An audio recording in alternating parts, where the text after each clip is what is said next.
Okay. Nadigit sinasan Buknoy tindahan sa Authentic Toys. Surprise ta si Buknoy na. Dali.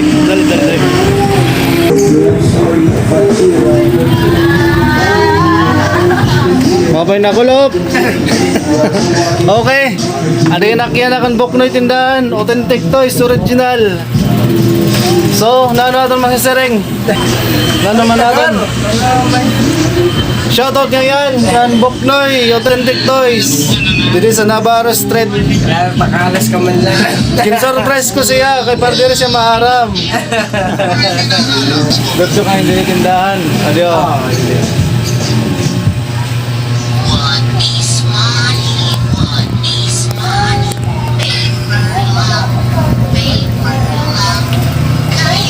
Hands off.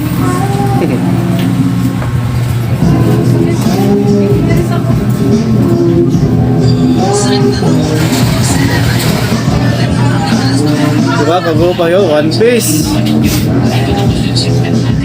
collection. Ay Mario. Idol talaga niyan, One Piece ni Buknoy. Very good line. Ade, Ghost Fighter. Pero karogan, One Piece. Ade, Iron Man, Marvels. So boss, halo na. One Piece kaya po. May dal din mga bags, stop toys, kanan Pokemon. So one-on-one interview kami yan ni Buknoy. Clarence Dave Camilon ngayon. Ano ko dangaran? Tinawa dida. Kakano ka pa dinagtingon yung Buk? Dini. Oo. Sa to pala last Saturday. Last Saturday pala siya nagtikang. Tapos yung karag niyo kumari adila sa Navarro Street. Adi man na yung tindahan. Para diri kami malipat adila sa Navarro Street sa may Kubo ini Cebuana Lulyer Atubang ikadto Navarro Street gyapon. Ito na sa lugar sa balay. Tapos adi didi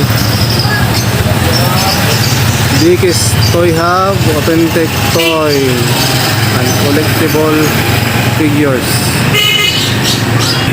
So panano man nimo ni na collection Bob? Panano man ni nimo na collection? Juan, pinamalit gyapon sa mga seller. Hinahinay lang. Mabay kayo natirok nimo damo. Hinahinay na tirok. Tas moron kwan luwat, rapulwin. Oo nga no? Oo. Sabdo. Puro kwan. Kaurugan puro rapulwin. Natirok na siya. Mamaw nagdamo. Oo, kaya siya nagdamo. Ikaw, kadamo raw.